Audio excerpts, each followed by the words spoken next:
Hello everyone! At nagluto nga si Tita Wena ng napakasarap na sinigang sa bayabas. Ayan! At kung paano nga balutuin yan, halina kayo, samahan nyo si Tita Wena at tayo ay magluluto na. Ayan, sobrang sarap niyan guys. At talaga namang sasabaw pa lang, mapapa. O, lalaka na sa sarap. Ayan. Kaya naman, thanks everyone for watching. And let's cook! Delicious. Ayan. Halika na. Lutuin na natin yan. Sarap.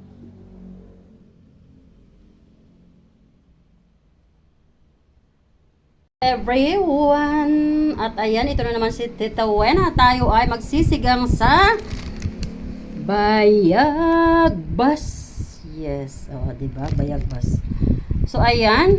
Ito po ay napakasarap. At fresh na fresh. So, tignan nyo naman yung mata. Malinaw na malinaw. Katulad ng mata mo ba? Diba?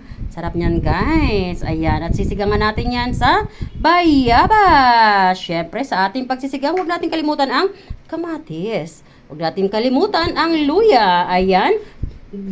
Gisahin muna natin mabuti yung luya, no? Hanggang mag-golden brown. Bago natin isusunod ang ating garlic, onions, yes.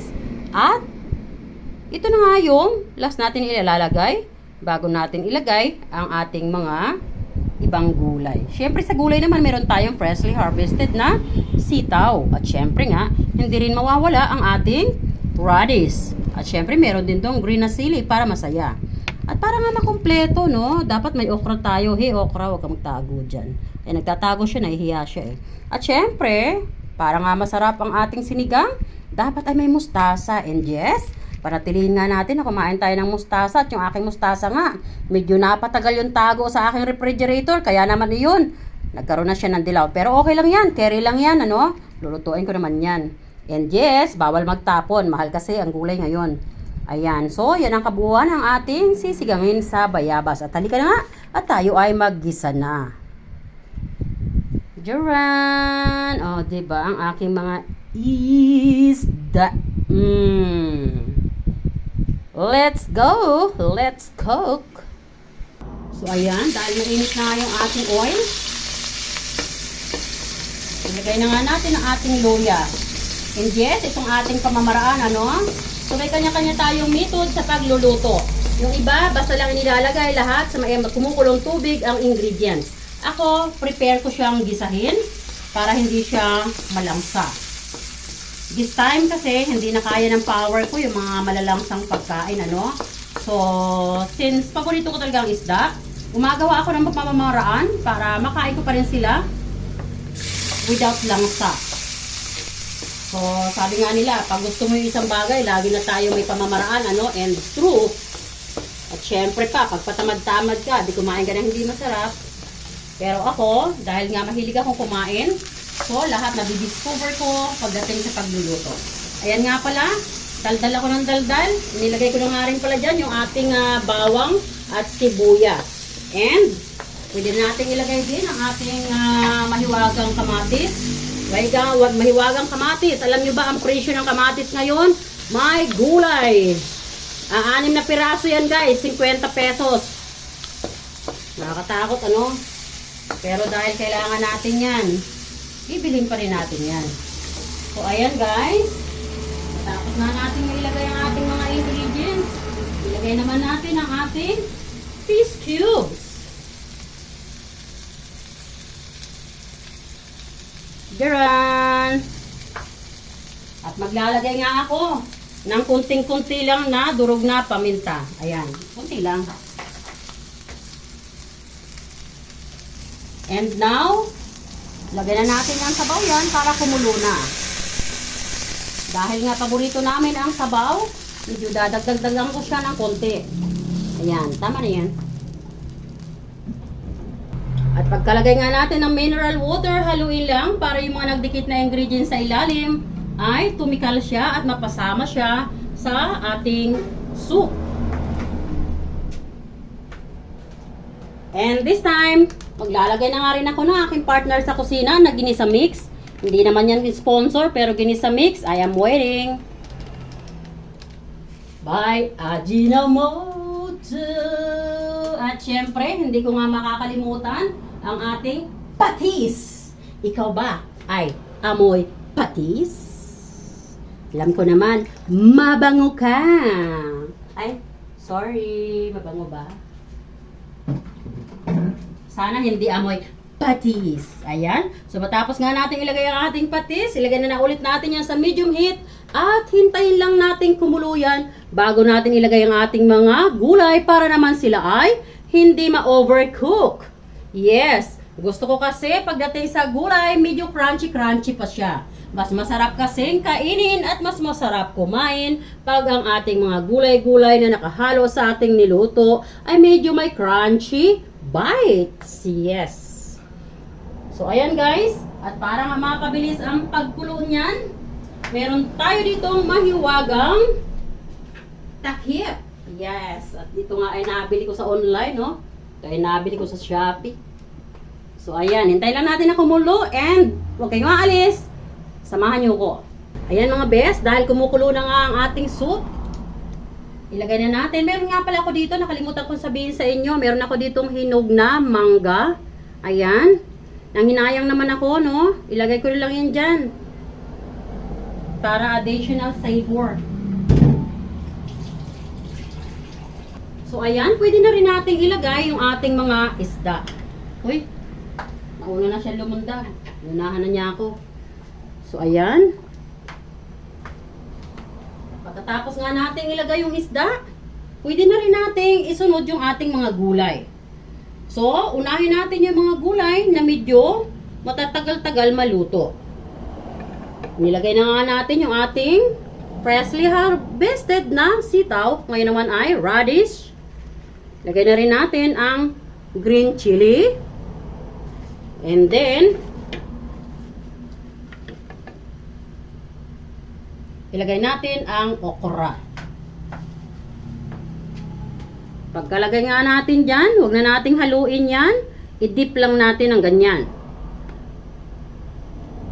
Kasi yung ating isda ay nag-i-start ng maluto para naman hindi ma-deform ang kanyang looks. Ayan, at pwede na nga rin natin ilagay yung ating mustasa. Ayan. Yung ating mustasa na na-overstay na sa ating refrigerator. But that's no problem.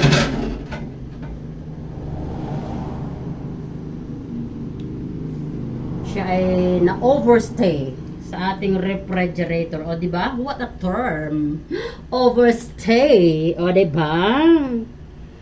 Ang inyong gulay ba ay na-overstay na sa inyong refrigerator. O, ayan guys. And this time ay ilalagay na nga natin ang ating ginisa sa bayabas. Ay, sorry. Sinigang sa bayabas pala. Titawin na talaga, oh. Ayan guys, oh. Sinigang sa bayabas. So, ayan. Ibudbud lang natin yan dyan. Huwag natin ilagay sa isang spot lang. Ibudbud natin para mas madaling ma-dissolve. Dami-damihan natin. Gusto ko talagang lasang-lasa siya ng bayabas. Ayan. Pero dahil ito nga ay mayroon ng lasa, mayroon na yung asin, huwag nating ubusin yung ganong kalaking sachet. But it depends on you guys. Baka naman mapaalat na, no? So, mabuti na yung magdadagdag na lang tayo kung kulang. Pero yung ilagay natin sa isang bagsakan, baka naman mapaalat. So, mahirap na nating ma-balance yung ating niluluto. Hindi natin makukuha yung lasa na gusto nating ma-achieve. So, kaya pakunti-kunti lang ng lagay. Mamaya, pag na-dissolve na ito, titingnan natin kung kailangan pa ba nating dagdagan.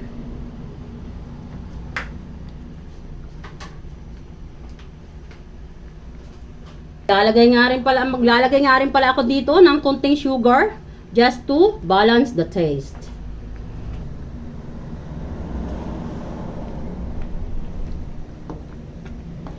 Ayan guys. Bango. Bango ng ating niluluto. Yan. So, titikman niya ni Tita Buena.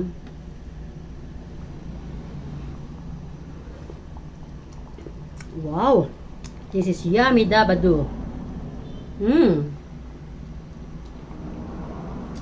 Tatakpan natin guys para mabalance, no? Para balance yung pagkaluto ng lahat ng gulay.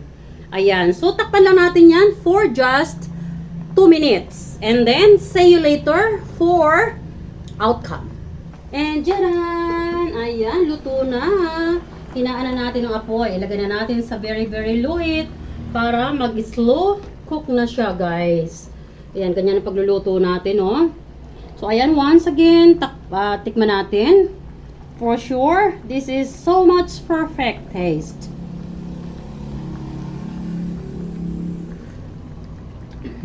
Wow. Yummy dabado. At yan nga guys. Ayan. So, pakita ko na sa inyo yung ating fish da. Jaran! Ayan. Ang sarap. So, ayan guys. Patayin na natin ang apoy para mag-stop na sa cooking. Ayan guys, no? So, tingnan mo naman. Ito yung ulam natin, ha? Sabaw pa lang. Wow! Delicious! Halika na. At let's plate them. And jaran! Done! Ayan, sarap ng ating sinigang sa bayabas. Talaga namang, look at this. Ooh, wow. Sarap.